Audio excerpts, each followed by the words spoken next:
Court ने एक अहम फैसले में कहा है कि धर्मांतरण करने वाला व्यक्ति SC/ST कानून के प्रावधान का पात्र नहीं होगा। सुप्रीम कोर्ट ने कहा है कि यदि कोई व्यक्ति ईसाई धर्म अपना लेता है और ईसाई धर्म के अनुसार जीवन जी रहा है तो उसे अनुसूचित जाति का व्यक्ति नहीं माना जा सकता। अदालत ने कहा है कि हिंदू धर्म, सिख धर्म और बौद्ध धर्म के अलावा किसी अन्य धर्म को मानने वाला व्यक्ति अनुसूचित जाति का सदस्य नहीं माना जा सकता।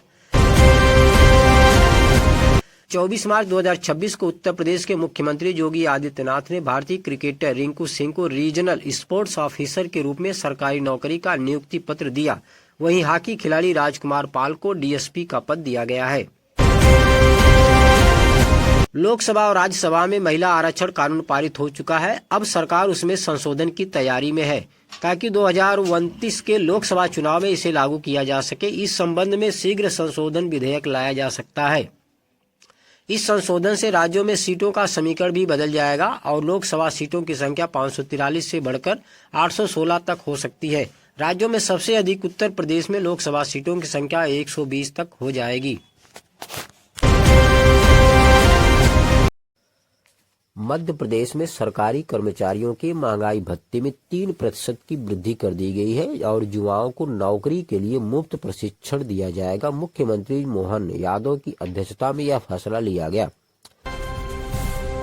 राजस्थान के जयपुर शहर में मिलावटखोरी के खिलाफ पुलिस और सुरक्षा विभाग ने संयुक्त कार्रवाई करते हुए बड़ा खुलासा किया है। शहर में अलग अलग जगहों पर 1000 किलो नकली पनीर, 800 किलोग्राम घी और लगभग 5000 किलोग्राम मिलावटी मिर्च पाउडर जब्त किया गया। लोगों की सेहत के साथ गंभीर खिलवाड़ हो रहा था।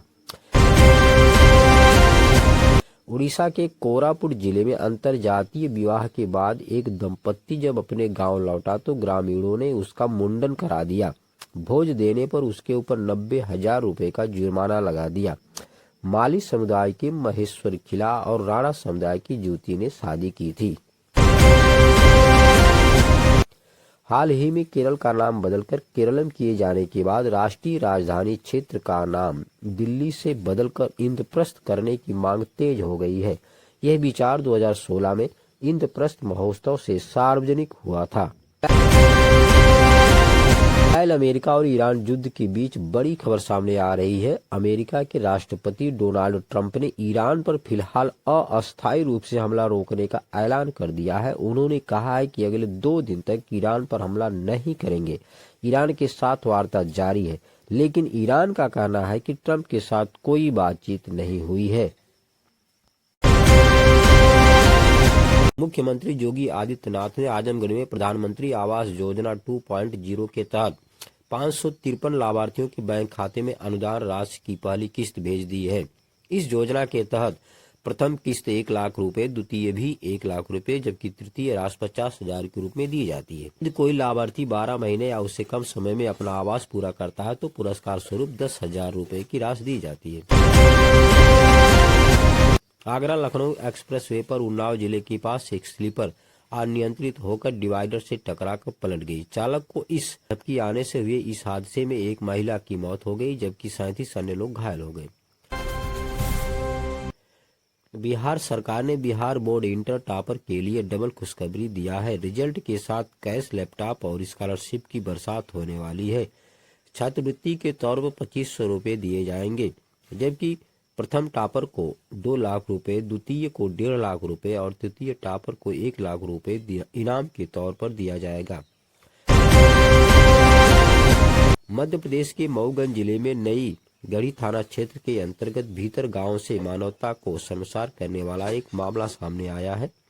यहां जमीनी विवाद के चलते पड़ोसियों ने एक ही परिवार की 3 महिलाओं और एक बुजुर्ग पर जानलेवा हमला कर दिया।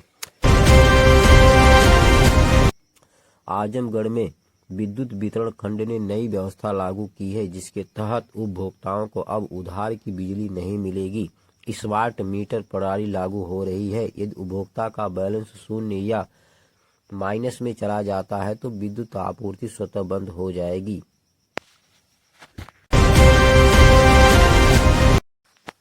उत्तर प्रदेश विधानसभा से पहले समाजवादी पार्टी ने महिला वोटरों को साधने के लिए बड़ा सियासी दांव खेला है। खबर है कि पूर्व सीएम अखिलेश यादव ने मूर्ति देवी, मालती देवी महिला सम्मान की शुरुआत करने जा रहे हैं। जानकारी के अनुसार फूलन देवी, सावित्रीबाई फूले, अहिल्याबाई होलकर, सरोजिनी नायडू, रानी लक्ष्मीबाई समेत कई विभूतियों के नाम पर अवार्ड की शुरुआत करेंगे। इसके माध्यम से 1 लाख की सम्मान राशि वितरित करेंगे। इस पहल से बीजेपी की मुश्किलें बढ़ती नजर आ रही हैं।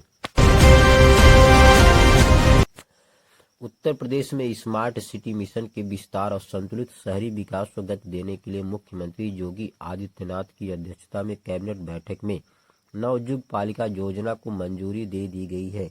इस योजना के तहत 58 जिला मुख्यालयों के नगरीय निकायों को आधुनिक सुविधाओं से लैस किया जाएगा।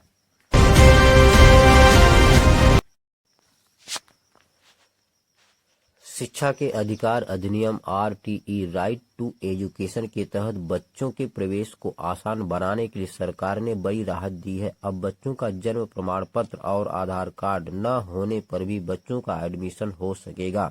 इस फैसले से गरीब और वंचित वर्ग के अभिभावकों को राहत मिलेगी, लेकिन अभिभावक को निर्धारित समय के भीतर आवश्यक कागजात जमा करने होंगे।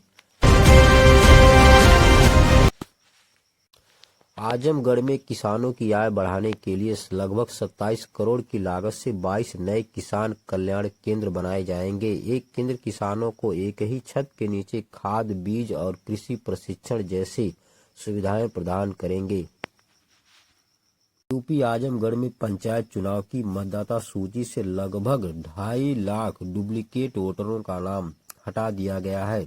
BLO ने इसका वेरिफिकेशन पूरा कर लिया है।